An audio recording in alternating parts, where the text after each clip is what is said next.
दोस्तों, एक दिल्ली के बड़े व्यापारी के लिए अपने बेटे के लिए एक बहू चाहिए थी। बहू दिल्ली से दूर की होनी चाहिए थी। सुंदर, सुशील, सज्जन और पढ़ी लिखी व गरीब परिवार की होनी चाहिए थी। ऐसा इसलिए नहीं कि सेठ जी का दिल बड़ा था, बल्कि सेठ जी का लड़का इतना कमीना था कि दोस्तों उसने दुनिया का कोई ऐसा नशा नहीं छोड़ा जो उसने किया नहीं हो। पति व पत्नी अपने बेटे से परेशान रहते थे। एक नौजवान वफादार ड्राइवर उनके घर में रहता था, जो उनके बेटे के साथ साए की तरह हमेशा साथ रहता था। उसी के सहारे उनके बेटे की जिंदगी कट रही थी। एक दिन उसी की शादी हो जाती है। पत्नी को 3 दिन बाद उसकी सच्चाई पत्नी के सामने आती है तो उसकी तो दुनिया ही हिल जाती है। तो उस लड़की के सामने जिंदगी भर आंसू बहाने के सिवाय और पश्चाताप करने के सिवाय कोई दूसरा रास्ता नहीं बचता है। तो वह खून के आंसू रोने लगती है, लेकिन उसके आंसू को ज़मीन पर गिरने से पहले ही कोई हाथ उनके आंसुओं को रोक लेता है। दोस्तों, आइए जानते हैं आखिर ये क्या मसला था। ऐसा कौन था जो उसके आंसू रोकता है, खून के आंसुओं को, और उसको रुला रहा था। दोस्तों, इस वीडियो के माध्यम से जानते हैं, लेकिन आगे तो उससे पहले आपसे एक रिक्वेस्ट, दोस्तों वीडियो को लाइक कर देना, शेयर कर देना, चैनल को सब्सक्राइब कर लेना। दोस्तों, स्टोरी बाई सुधीर तिवारी। दोस्तों चलते हैं एक सच्ची घटना के साथ। दोस्तों ये घटना, दोस्तों उस लड़के का नाम बॉबी होता है। बॉबी के पिताजी दिल्ली के सदर बाज़ार इलाके के एक मशहूर व्यापारी हुआ करते थे। बॉबी उनका इकलौता लड़का हुआ था, इसलिए बचपन से ही उसका पालन पोषण बड़े ही लाड प्यार से किया था। दिल्ली पब्लिक स्कूल से उसने स्कूलिंग की और दिल्ली यूनिवर्सिटी कॉलेज से उसने कॉलेज किया। कॉलेज के दौरान उसे बहुत सारे पैसे मिलते थे।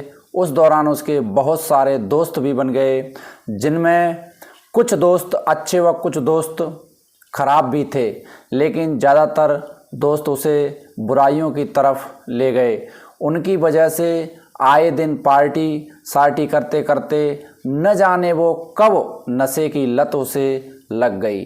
नशे के रास्ते पर वह चला गया, किसी को पता ही नहीं चला। लेकिन कॉलेज के टाइम जब उसकी हालत ज़्यादा ख़राब हो गई तो दिन रात नशे में ही रहने लगा। तो माँ बाप ने उसे समझाया, उन्हें उसकी चिंता होने लगी, काफ़ी उसे डांटा फटकारा, समझाया, लेकिन अब समय काफ़ी आगे निकल चुका था।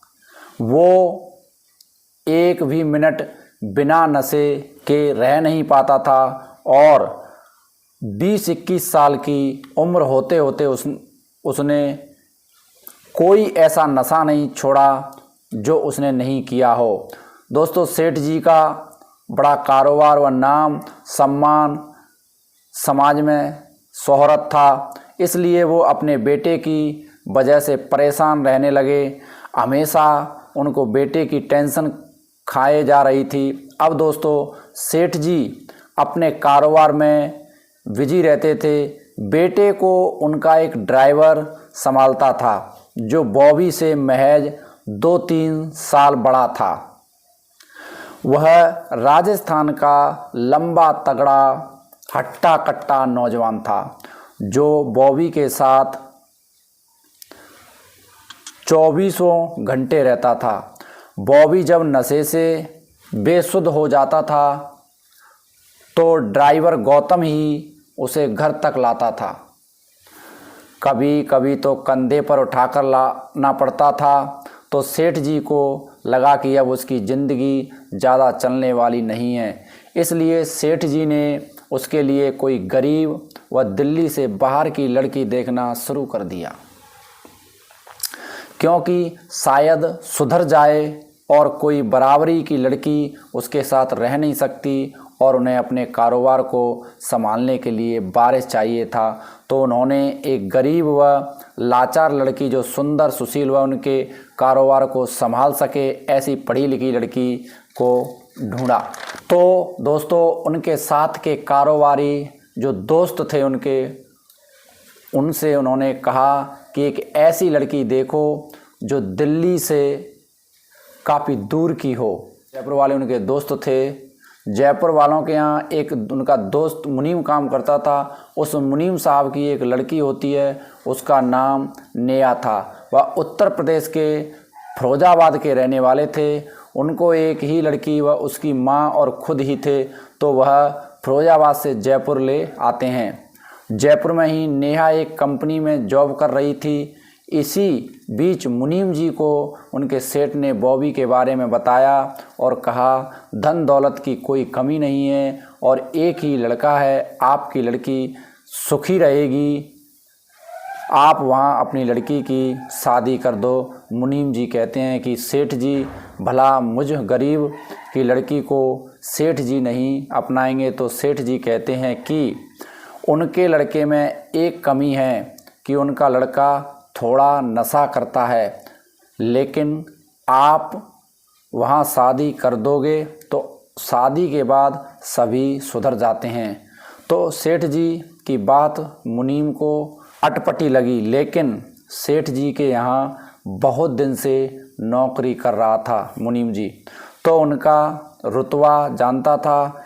इस वजह से लड़की के बारे में सोचते हुए मुनीम जी में मन में बसा लेते हैं। सोचते हैं भाग्य से ऐसा रिश्ता मिलता है जो इतना अच्छा पैसे वाला हो। इधर पढ़ाई छोड़ते बॉबी को 3 साल बीत चुके थे।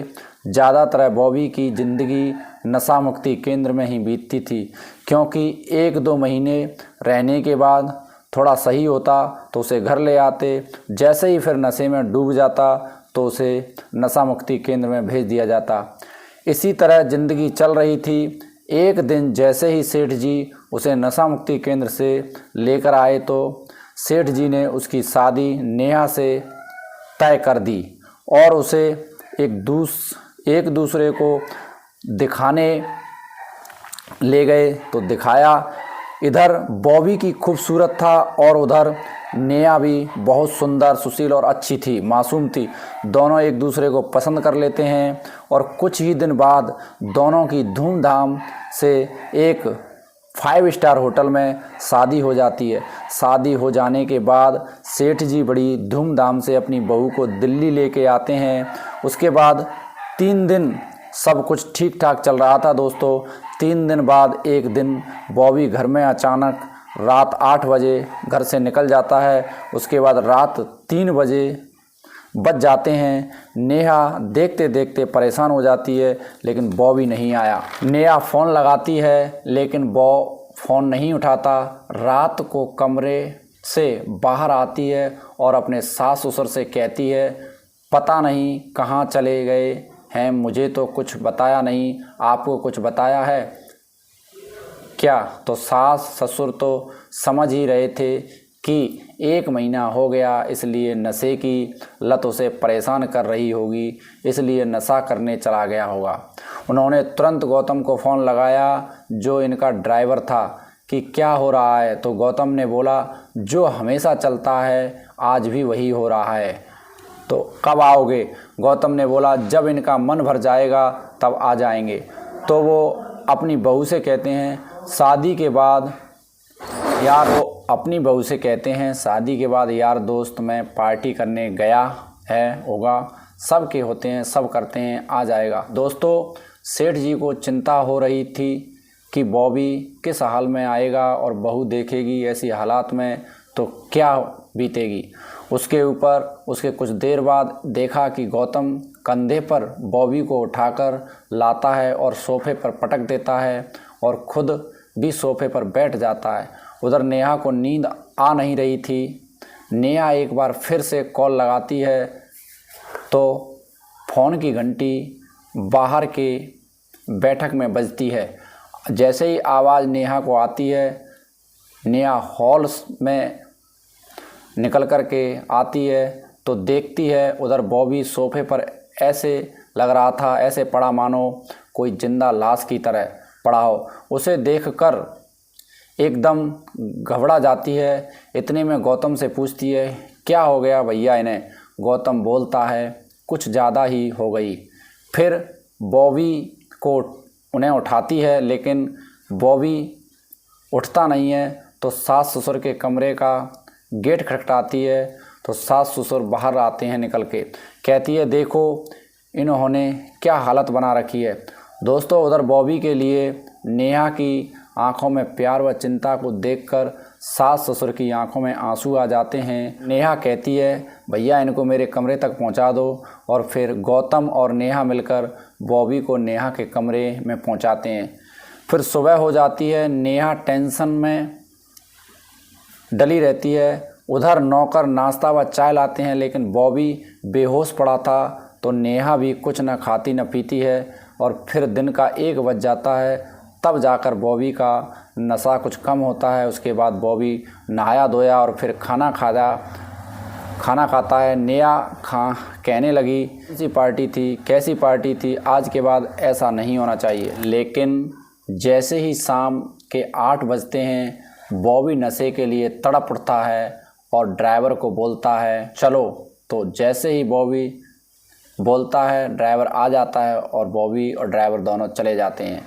तो फिर अपनी सास से कहती है कि देखो पता नहीं कहाँ चले गए दोस्तों, कोई कितना छुपाए। फिर सास उसे अपने पास बिठाती है और समझाती है। एक एक करके सारी बात बहू को बता देती है और उसके बाद रोने लगती है।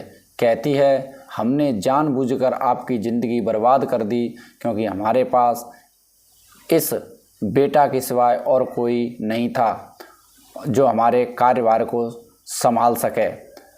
तो हमने सोचा कि एक बहू जो हमारे कार्य को और हमारे बेटे को संभाल लेगी। अब तक तो ये जो हमारा ड्राइवर है गौतम, इसी के सहारे हमारे बेटे की ज़िंदगी चल रही थी। उसके बाद नेहा अपने कमरे में जाती है और धड़ाम से बेड पर गिर जाती है और फूट फूट कर रोने लगती है। उसके बाद अपने माता पिता को फ़ोन करती है लेकिन दोस्तों जो उनको बताना चाहती थी वो ना बता करके और कुछ अपनी दूसरी बातें करने लग जाती है और फिर फ़ोन काट देती है और अपने मन में विचार करती है कि मैं तो इस संकट में दुखी हूँ लेकिन अपने माँ बाप को क्यों दुखी करूँ। ये सोचकर वह बैठ जाती है। फिर उसके बाद 10 बजे सेठ जी घर आते हैं तो उनके बाद सास ससुर और नेहा तीनों बैठकर विचार करते हैं और नेहा के सास ससुर नेहा से बार बार माफ़ी मांगते हैं लेकिन नेहा अब करे तो क्या करे समझ नहीं आ रहा था। लेकिन दोस्तों नेहा पढ़ी लिखी और समझदार तो थी ही। उसके बाद एक बार फिर गौतम बॉबी को उठाकर लाता है और नेहा के कमरे में बेड पर पटक देता है। नेहा उसे देखती है, निहारती है और अपना सर पीटती है और सो जाती है। फिर अगले दिन बॉबी का सारा मेडिकल रिकॉर्ड देखती है और स्टडी करती है और मोबाइल पर दुनिया के सबसे बेहतरीन नशा मुक्ति केंद्र सेंटरों को सर्च करती है। तो दोस्तों अमेरिका में ऐसे बहुत सारे नशा मुक्ति केंद्र सेंटर हैं, वो उसको ये मोबाइल फ़ोन से पता चलता है और वह अपने मोबाइल में जो हेल्पलाइन नंबर है वहाँ निकालती है और हेल्पलाइन नंबर पर बात करती है। बॉबी को अमेरिका ले जाने का प्लान बनाती है। इधर बॉबी की हालत बहुत ज़्यादा ख़राब हो रही थी तो उसे नज़दीकी पहले वाले नशा मुक्ति केंद्र में भेज देती है कुछ दिन के लिए और तब तक अपना वीज़ा तैयार कर लेती है। फिर उसके बाद अपने सास ससुर से कहती है कि USA में इनको इलाज के लिए ले जाना चाहती हूँ। तो सास ससुर रोते हैं और कहते हैं हम भी चलेंगे। और इस प्रकार सास ससुर और नेहा और बॉबी उनका ड्राइवर पांचों USA जाते हैं और वहाँ दोस्तों जो नशा मुक्ति केंद्र सबसे अच्छा नशा मुक्ति केंद्र होता है उसमें उस बॉबी को भर्ती करा देते हैं। 1 महीना बाद जो ससुर होता है वो वापस इंडिया आ जाता है क्योंकि यहाँ कारोबार भी तो देखना था। दोस्तों उसके 2 महीने बाद जो ड्राइवर और नेहा की सास होती है वो भी वापस आ जाती हैं। वहीं यूएसए में रहकर 6 महीने पूरा इलाज का कोर्स कराती है नेहा बॉबी का, और उसके बाद जब पूरी तरह ठीक हो जाता है तो नेहा को बुलाया जाता है और उससे कहते हैं कि शायद ये अब ठीक लग रहा है, लेकिन नेहा 1 महीना और उसे वहाँ रखती है ताकि फिर से रिपीट ना हो जाए ये नशे की जो लत है वो। उसके बाद यूएसए की मशहूर जो जगह होती हैं वह सारी जगहों पर घूमने फिरने जाते हैं दोनों, नेहा और बॉबी। उसके बाद इंडिया वापस आ जाते हैं और सब लोग उनसे फिर मिलने आते हैं। उसके बाद नेहा अपने माँ बाप को बुलाती है, फ़ोन कर देती है। तो जैसे ही नेहा के माँ बाप आते हैं उन्हें देखकर नेहा बहुत ज़्यादा बार बार रोने लगती है। तो ये सब बॉबी जैसे ही देखता है तो बॉबी जेब से रुमाल निकाल कर कहता है कि, और आंसू पोंछते हुए बोलता है कि तुम रोगी तो मेरी हालत कैसी होगी, क्योंकि जिसने किसी को नई ज़िंदगी दी हो वो इस तरीके से नहीं रो सकता। इस तरह बॉबी उसे अपने सीने से लगा लेता है। उसके बाद वो दोनों दुनिया भर की जगहों पर सैर करते हैं, घूमते हैं, और नेहा जैसी बहू पाकर बॉबी धन्य हो जाता है और उसके माँ बाप भी धन्य हो जाते हैं। और जो माँ बाप सोच रहे थे कि हमारा लड़का कुछ दिन का मेहमान है, दोस्तों नेहा की मेहनत से नेहा का जीवन तो सुधरता ही है, लेकिन नेहा की सास और ससुर, नेहा और बॉबी को, नेहा के जो 2 बेटे होते हैं उनकी भी ज़िंदगी इस तरीके से बन जाती है।